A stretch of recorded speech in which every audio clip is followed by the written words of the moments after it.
করেছিলাম যে অন্তত দল কি করবে সেটা সকলেই বুঝে গেছে, সকলেই জানা হয়ে গেছে।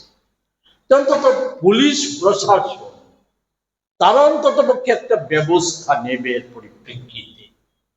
রাজ্যের মাননীয় পুলিশ মন্ত্রী, যিনি আবার স্বয়ং মুখ্যমন্ত্রী, উনি মুখ্যমন্ত্রী হওয়ার পর থেকে না হয় কোটিবার বলেছেন জিরো টলারেন্স। যতবার বলেন ততবার যে ঘটনার পরিপ্রেক্ষিতে বলেন, তারপর যে ঘটনাগুলি লাফিয়ে লাফিয়ে বাড়ে। বলে এই ক্ষেত্রে ভেবেছিলাম উনি হয়তো কোনো বক্তব্য বা পদক্ষেপ গ্রহণ করবেন, না করার ফলে আজ আমাদের বলতে হচ্ছে যে এটা কোনো বিচ্ছিন্ন একটা আলাদা ঘটনা নয়। এই বিধায়ক সম্পর্কে আপনাদের মাধ্যমেই আমরা অবগত হয়েছিলাম, নদী দখল করে অবৈধ নির্মাণ কাজ করছে, ছবি তথ্য সহকারে, যা বিধানসভায় আমাদের দল এবং অন্যান্য দলের তরফ থেকে, বিরোধী অন্যান্য দলের তরফ থেকে এগুলি উত্থাপিত হয়েছিল।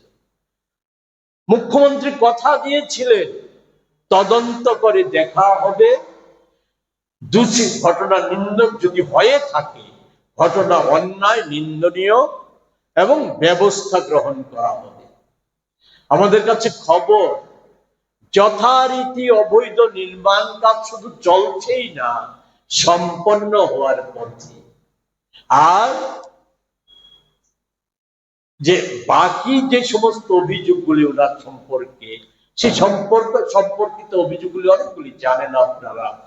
ওয়ান্টেড, পুলিশের খাতায় ওয়ান্টেড এই নেশা কারবারি, চোরাই নেশা কারবারি, তাকে সাথে নিয়ে এমপি, শাসক দলের সভাপতি একটা অনুষ্ঠান মঞ্চে পুলিশের সামনে সম্বর্ধনা জানায় পুলিশ নীরব দর্শক।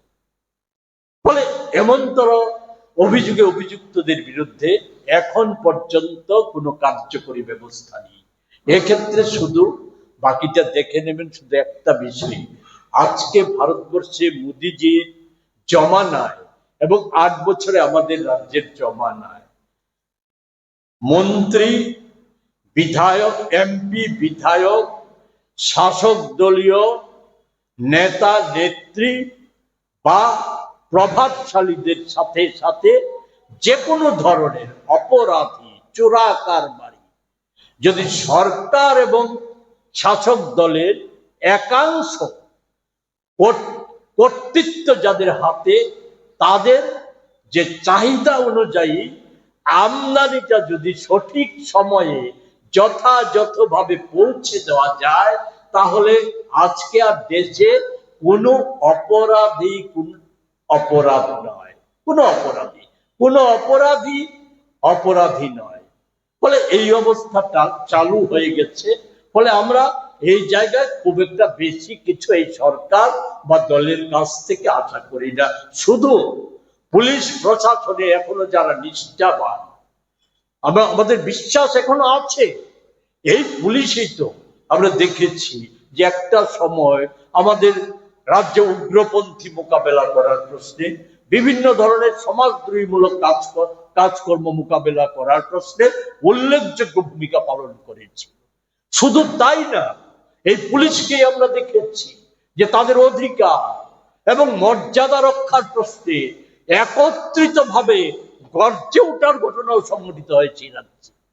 আর এই পুলিশের একটা অংশ দলদাসত্ব করতে গিয়ে শাসক জোটের নেতা নেত্রী, মন্ত্রী, প্রভাবশালীদের স্বার্থ রক্ষা করতে করতে এমন জায়গায় গিয়েছে, কোথাও যদি সামান্যতম তাদের স্বার্থ পূর্ণ হয়, এর জন্য নানা ধরনের নির্যাতন, দৈহিক আক্রমণের সাথে সাথে প্রশাসনিক শাস্তিমূলক ব্যবস্থা তাদের উপর নেমে আসছে।